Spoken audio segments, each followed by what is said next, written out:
Hello everyone and welcome to my Hip Pause Self-Care Series Season 1 Episode 5. And there's my kitty, Tweet Tweet.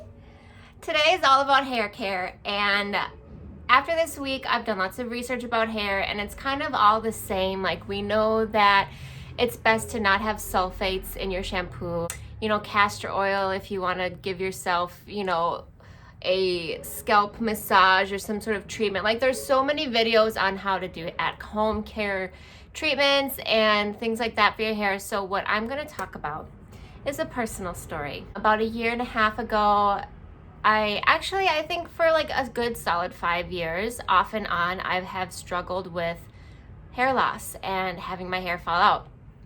So this is a kind of, might be an emotional video. I'm going to try really hard not to cry. But I'm just going to talk about 5 factors that made my hair fall out after doing lots of research over years and seeing the doctor and everything.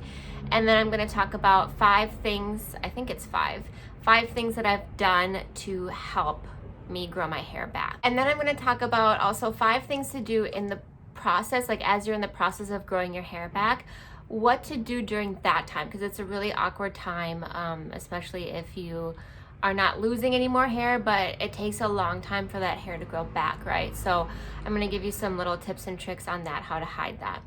Okay, so the first thing that really I think made me lose my hair is, it's not the most important thing or the biggest factor, but I do want to talk about it. There is this whole dry shampoo phase and fad, right? Like, we all love dry shampoo. I mean, dry shampoo is amazing. It can give your hair body. It can, take away grease. You can last longer without showering, blah, blah, blah. We all know. But the thing about, for me, with dry shampoo is I think my scalp, got kind of addicted to it, where I would take a shower and then I would feel like, even that day without using it, my hair would feel limp and I would need to add dry shampoo, even the day of showering. And so what that did for me, first of all, is my hair got really dull, so it lost any shininess. And then also what happens is your hair, in the scalp, the dry shampoo goes into your scalp, right? And it starts to clog the pores of your hair. So the hair follicles on our head are very similar to the pores on our face. And we all know with pores on our face, we want to wash our face. My cat. We want to wash our face. We want to get all these pores unclogged, and the same with our hair. If we have a lot of powders and gunk and oil and sebum in our hair, then it's just going to clog the actual hair follicle and the new hair will not want to come out. So that's kind of why I don't really use dry shampoo that much anymore. I don't think that dry shampoo is as good as a lot of people say it is. I do not think it's actually good for the hair. So I don't use dry shampoo that much. Okay, so the next thing I have is shampooing. I wasn't shampooing properly, if that's even a thing. I think it's because I lost most of my hair in the shower. I would take a shower, and after shampooing and conditioning, my hair would just come out in clumps. And for me, since my hair is finer, allergies. Since my hair is finer, usually in the shower, a normal day for me is just a tiny bit of hair coming out, like a little ball, maybe like this. Sorry, I have the worst allergies right now. Okay, so normally when I would shower, maybe about this much hair would come out. But at the time where I was losing a lot of my hair, it would be clumps, just in a big ball, which I'll show a picture here. So to me, that was a lot of hair. And I know some people who have thicker hair or a lot of hair, that's a normal amount for them. But for me, that was an extremely abnormal amount. And so because it was always when I was shampooing my hair, I just thought, okay, I'm going to shampoo it really gently. So I would just kind of barely get in there. And think about this too, there's also a lot of dry shampoo gunk in there. So I wasn't actually getting my scalp clean. So that is another factor. That's factor number 2 as to why my hair was falling out.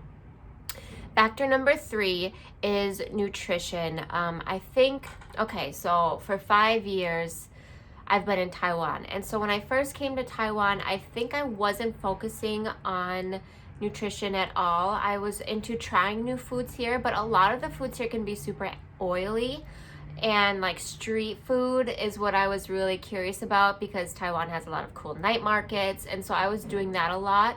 And my skin was also not clear. I was having like really lots of pimples here, which I never get pimples on my cheeks.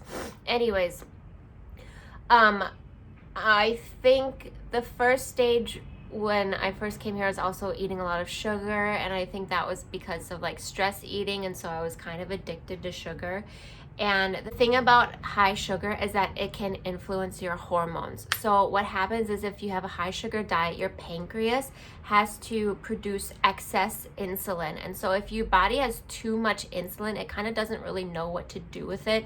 And you can feel like get anxiety easier. You can just feel really sick, like not comfortable. And your parts of your body kind of start to freak out. You can even have insulin resistance, which is common in diabetes.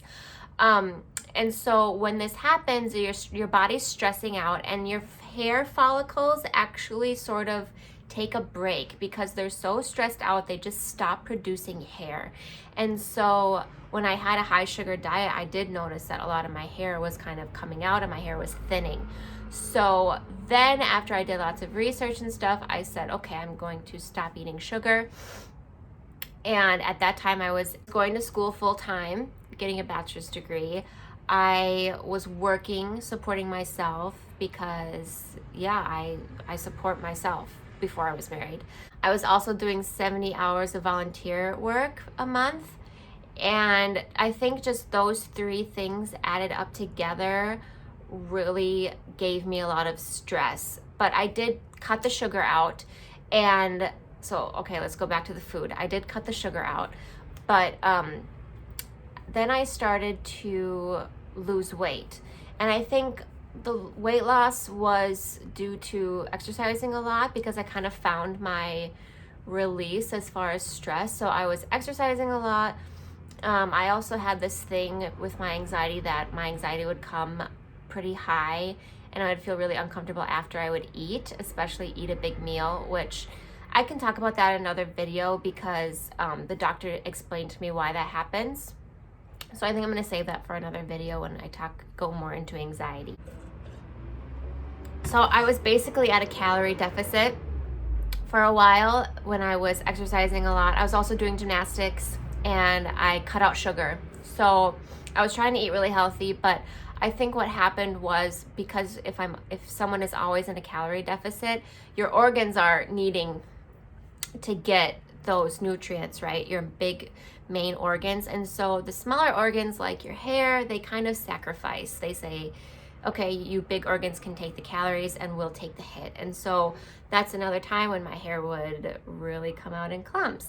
And I think right around like before my wedding, it was really noticeable as well. Like you could see my scalp really bad. And even in the back, like the crown of my head, it was so traumatizing, and like it was just so hard because you want to feel feminine, and I was having a fiance at the time, and of course I wanted to look good for him, and he's taller than me, so every time he would give me a hug I would be so self-conscious, and I would think, okay, is he looking at my hair right now? Can he see my scalp? And I was actually really good at hiding it. Like I wanted to find some photos of my hair for you guys to show you, and I couldn't find any like bad ones because I think if I were to take them I would see that I had a bald spot and I would just delete it. So I have literally no photos of me with bad hair. All right, so that's the nutrition part. Sorry, I kind of got off the track there. So now, speaking of hormones, I did mention hormones and like having a high sugar diet and how that affects your hormones. Another thing that attributed to my hair loss was my hormones were out of whack. I'm so glad that I live in Taiwan at this time because seeing doctors here are really cheap, especially if you have insurance. So that wasn't a problem for me. So I went to the doctor and I went to the gynecologist actually to get some birth control. And I told him, I said, also, I'm, losing hair at the top of my head. It's really thin, you can see here. And I'm also growing some chin hairs here at the bottom. And they're not just like these little blonde, thin chin hairs. They're like thicker chin hairs that I would have to tweeze probably every day, maybe every other day, which, yeah, this is my confession hour. I don't know if anyone else struggles with chin hairs as a woman, but if you want to, oh my gosh, it's so loud outside. I'm so sorry. Yeah, I don't know if anyone else struggles with chin hairs as a woman, but for all of you guys who do, like, I'm here for you. We are in this together, and it's so embarrassing, right? Like, have never told anyone. I don't even talk about it with Jerry. And the fact that I'm sharing it with anyone that sees this video is kind of intimidating, but oh well, I mean, I am who I am, and I'm fixing myself. I'm a work in progress. So yeah, I told my gynecologist this. So he gave me a birth control that was estrogen based. So basically it boosts your estrogen, and in turn it kind of balances, because for hormones we have estrogen and then we have testosterone. So my testosterone was too high. I took a testosterone test, and most women have a testosterone level from either 8 to 60 is about average. And for me, I had 72. So that was pretty high. I mean, it's not like shockingly high, but it's over the normal range. So he did give me an estrogen-based birth control, which did help a lot. Like, these here don't come in hardly at all. Every once in a while one will pop up. And I think that also helped my hair to start growing back again. Because, yeah, I think, have you ever known like those guys who are have a lot of testosterone and they're bald? That is usually why, because people who are high in testosterone lose hair on the top of their head. Interesting thing. Okay, and this is my number 5 last reason why I was losing so much hair.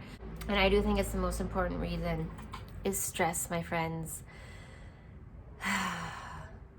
Stress and anxiety.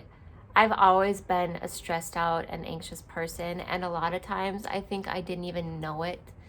Like, when you feel these chest pains, I didn't know that they were anxiety.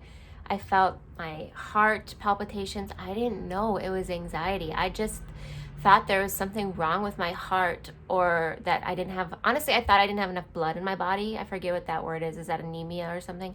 I thought that was me.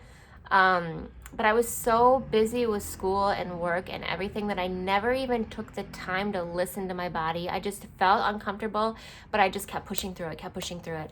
And my body eventually just cried out and was like, stop. So, and I think this whole thing, the stress thing, was a vicious cycle with the hair, because the more I would see the bald spots on my hair, the more I would stress out, and the more I would stress out, the more my hair would fall out. So stress, my friends, is huge. So after I did some research, I did find that hair falling out usually happens within 3 months after a traumatic event.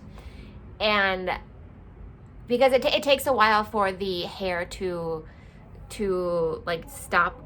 Once it stops growing, that's when the stress is there. And then once it stops growing, it takes a while for that hair to kind of like release itself from the scalp, about 3 months. And honestly, I think living here, there was no like traumatic event, but I think just all these things combined, like with culture shock, and because I mean, Taiwan is extremely different from Minnesota, where I'm from. Culture shock, noise, like if you can hear outside, I still haven't bought a microphone yet for my YouTube, and you can hear how noisy it is. The streets are extremely noisy with motorcycles and cars and construction, and I feel like I can never find some peace and quiet because I live like right in the heart of the city. So that was another huge change, because before I lived just in the suburbs in a quiet place, and I'm really sensitive to noise. So that was another stressor for me. Another was just learning the language, trying to function in an Asian world where you can't speak. Like, now I can speak just fine, but there were so many times where there was language barriers and you can't even find what you're looking for, whether that's sheets or whatever, just, yeah. Another thing is people always are looking at me, which is so annoying. Like in the beginning I was fine, and then you kind of get used to it, but it gets so old after a while when you're walking on the street and people are staring, or they're like, look, an American, or they talk to their daughters like, look, there's an American, do you like the way she looks? And it's like, because they think I can't understand them. So I always feel like whenever I go outside, it's getting better now because I feel like more and more foreigners are coming to Taiwan, but I always feel like someone's watching me. And for all you other foreigners in Taiwan, I'm sure you can agree, like it just, you can never have a moment where you can just like walk on the street without being noticed. And so I tried to be as invisible as I could and like walk the streets in silence and like just try to hide. And that was another huge stressor for me because I never was like that back home. Like if people, I don't know, I was very confident, but I think being here, I kind of lost confidence. So with stress, like I said, I was doing a lot. I was doing school, work, and there was some economic issues before as well. As far as school and scholarships, someone had promised me a scholarship and then the scholarship fell through. So then I had to rack up a bunch of money and pay because I didn't want to take out a student loan. And so it was just, I never want to go back to that time. It was very, very stressful. So those are the things that added up to my hair loss. Okay, and now I'm going to talk about how I helped grow my hair back. Okay, there's I think there's 4 or 5 factors. So the first thing I did to help grow my hair back, number 1, was reducing my stress. I focused on just not working so much. I started to do things for myself, like take care of myself. I started to hip pause, just like what my brand is about now. I started to do things I enjoy, and just first figuring out what your stressors are and then eliminating those to the best of your ability. Okay. The second thing, number 2, for me was to go see a doctor. I forgot to mention this before, but I wasn't sleeping well at night, which I still battle with sleep. So the doctors helped me. They gave me some medicine for sleeping, which I'm not ashamed of. They also gave me some medicine for stress. So seeing a doctor just helps figure out what's going on. Again, like even with my testosterone levels being too high, that was what the doctor helped me figure out. So go see a doctor, even if it's going to cost some money. It's so worth it. It's way more worth it than worrying about bald spots on your head. Okay, number 3, what I did was I got my hormones in check. So, I kind of already talked about this. So just number 3 is just make sure your hormones are in check. And if they're not, you can always take, there's natural things you can take to help have your hormones be in check, like homeopathic things. And then there's also like birth control pills, things like that. So just talk to your doctor and see what you can do and see if you have a hormonal issue. All right, next thing is I worked towards eating a hair-friendly diet. So a hair-friendly diet, just for one, make sure you're eating enough calories. Your hair needs calories. Your scalp needs calories to produce good hair. Also eat healthy fats, so like avocados, fish, meat, lots of protein, eggs, fruits and vegetables, especially your leafy greens with iron. I also take some supplements, like I take fish oil every day. I also take biotin plus keratin. I think I got this at Target. Whenever I take these religiously, I notice a huge difference in my nails and I feel like my hair is so much better. Like it doesn't break as easily, which before it was breaking so bad. I also take iron before, during, and after my period, because when we have our period, we're losing iron, and iron deficiency is a cause for hair loss. So just try and cover everything. Any dietary reason why you might be losing hair, eat those things, okay? Also whole grains, everything like that. All right, last thing, hair care in the shower. My friend who is a hairdresser, she suggested I buy Nioxin. And Nioxin is amazing. I'm not a sponsor for Nioxin. Of course not. Look at how little views I have on this channel. Nioxin saved my hair. What Nioxin does is it unclogs the hair follicles if any are clogged with sebum, oil, dirt, whatever. It unclogs them. And so once your hair follicles are unclogged, that leaves new hair to come up. It also has things like peppermint oil and some other things in there to stimulate the scalp. And it does have this nice tingling, cooling effect. And stimulating the scalp brings blood flow to the scalp. Blood flow brings oxygen and nutrients to the scalp, thus promoting hair growth. So Nioxin is amazing. And the way you shampoo it is you can use actually pretty hot water and massage it really good in your scalp. That's the thing that I was afraid to do. I was afraid to stimulate it and move my hairs around and scrub in the shower, but that's what you have to do. I mean, don't go crazy scrubbing it with your fingernails, but get in there, get your scalp clean, okay? And the Nioxin works really good at just cleaning that up. Also, the conditioner, you put it right on your scalp, like a scalp treatment, okay? And don't be afraid like your hair is gonna get oily, whatever. Your scalp needs it right now, so just do it. So put the Nioxin conditioner in your scalp and work your way down the ends and leave it in for a good 5 minutes or as long as you can as you're doing the rest of the shower. And then the after shower treatment is after you have it towel dried, you just kind of spritz it in there, again, massage it, and it feels really tingly.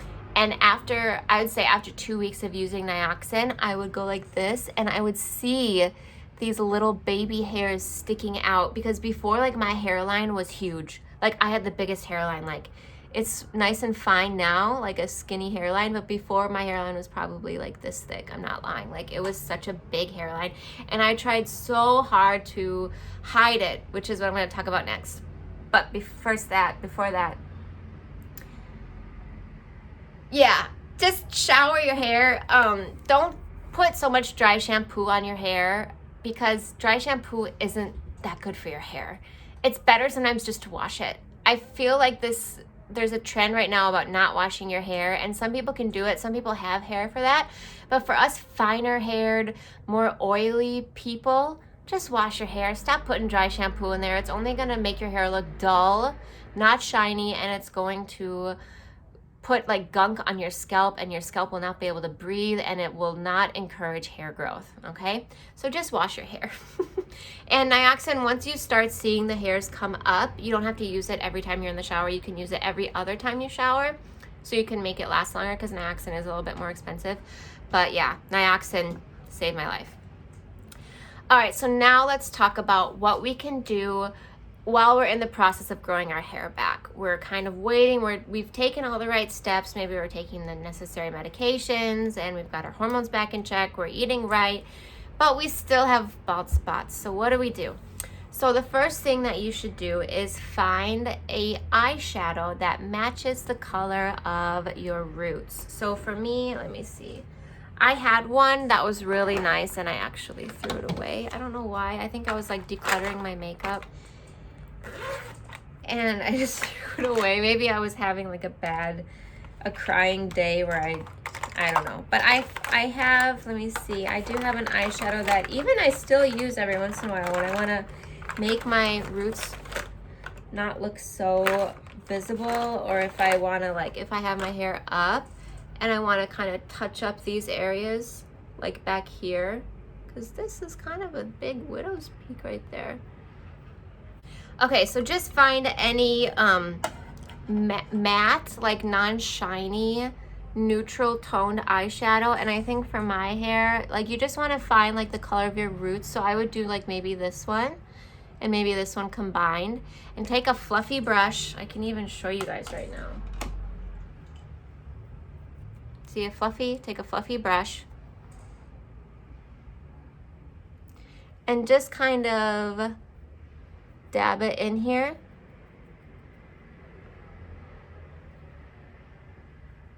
It's a little bit darker than my natural.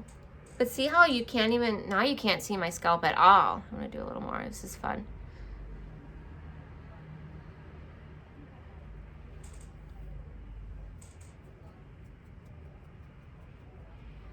Yeah, so you can do that anywhere you have a bald spot. Like for me, I would do it even back here at the crown of my head, because this hair is still pretty fine back here. So I would just kind of put it back there with a mirror and then you don't have to worry about your scalp showing, and it's just really a nice little trick. Also, if your hair is up and you want to, like, let's say you want to cover this up here,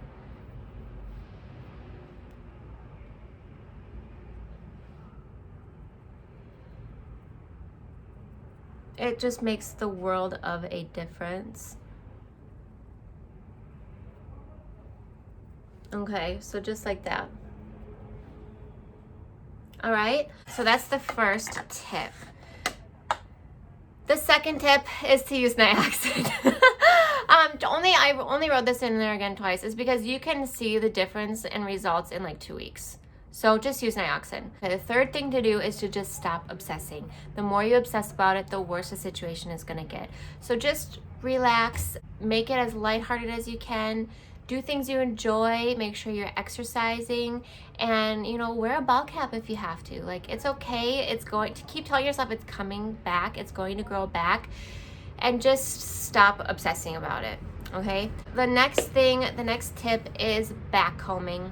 I don't backcomb a lot, but when I feel like I have to, especially at the crown of my head, if I'm having one of those days where I can see a bald spot in the mirror, just take like the back part here and just backcomb it. I don't have a comb right now, but just backcomb it like this, just a little bit.